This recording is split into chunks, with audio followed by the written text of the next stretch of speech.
Yuunivarsiitiin Madda walaabuu kaampaasii Shaashamannee barattoota ogummaa garaagaraan barsiisaa ture Eebbise. Yuunivarsiitiin Madda walaabuu kaampaasiin Shaashamannee barattoota 405 ogummaa garaagaraan digrii jalqabaa fi lammaffaan barsiisaa ture. Bakka maatiin barattootaa fi keessummoonni adda addaa argamanitti Eebbise. Pirezidaantiin Yuunivarsiitii Madda walaabuu Dr. Biraana Masqal xannaa sagantaa eebbaa irratti ergaa dabarsaniin yuunivarsiitichi erga hojii barsiisuu eegalee hawaasa naannichaaf carraa itti baratan uumuu fi qorannoo warra hawaasaa naannichaa furanis hojjetaa jiraachuu himan. Barattoonni guyyaa har'aa eebbifaman ogummaa gonfataniin biyyaa fi hawaasa isaan barsiise amanamummaan tajaajiluu akka qaban dhaaman. Itti aanaan biiroo fayyaa Oromiyaa Dr. Bokonaa Guutaa sirna eebbaa kanarratti argamuun ergaa dabarsaniin mootummaan jijjiiramaa eegale galmaan ga'uuf barnoota qulqullina qabu kennuun dhaloota egeree biyya kana ijaaran oomishuun guddina biyyaa ariifachiisaa jiraachuu himuun barattoonni guyyaa har'aa eebbifamanis ogummaa barataniin hawaasaa fi biyya isaanii tajaajiluu akka qaban dhaaman.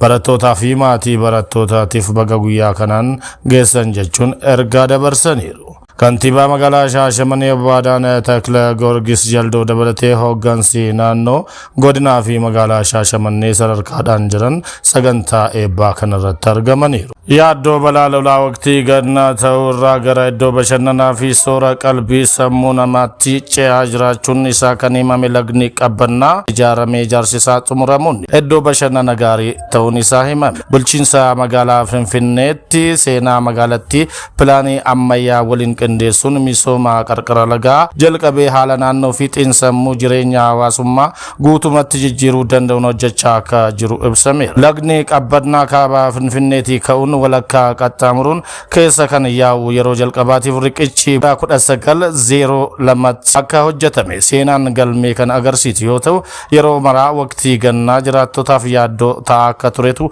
himama. Yeroo ammaa garuu misooma koriidarii fi qarqara lagaa irratti hojjetameen bakki duraan yaaddoo lolaa ture sun hojjetamuun naannoo sodaa qabu osoo hin taane bakka nageenya qabu midhaagaa fi iddoo bashannanaa ta'eera.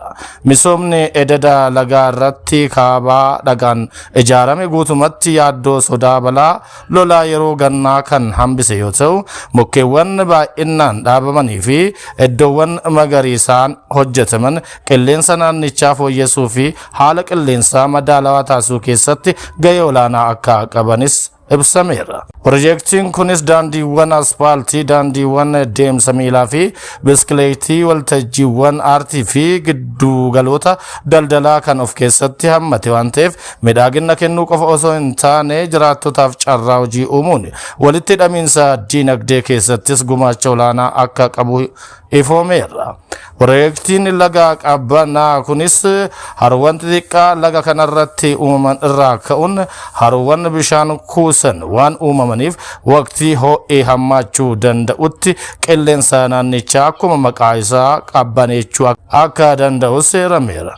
Finfinneen seenaa fi uumama wal simsiisuun hojiin jijjiirama qarqara laggeenii irratti jalqabame baay'ee abdachiisaa yoo ta'u kunis magaalattii giddugala diinagdee fayyaa uummataaf filatamtuu fi wirtuu turizimii idil addunyaa taasisuu keessatti shoora olaanaa akka qabutu himame. Amerikaan taphaa mo'atanii darbuu waancaa addunyaa 2026 Boosniyaa Herzegoviniyaa waliin taasifte galchii 2-0 injifachuun gara boqonnaa itti aanutti darbite. Galchiiwwan injifannoo Amerikaan argatte Baalogaanii fi Tilmaan lakkoofsiisaniiru. Gama Ameerikaatiin galchii kan lakkoofsiise Baalogaan dogongoraa hojjeteen daqiiqaa 64 irratti kaartii diimaan dirree irraa gaggeeffamus biyyattiin qabxii ishee eegsifattee bahuu dandeesseetti. Amerikaan taphattee aanu gara nuusa xumuraatti darbuuf Beeljeem waliin kan morkattu ta'a.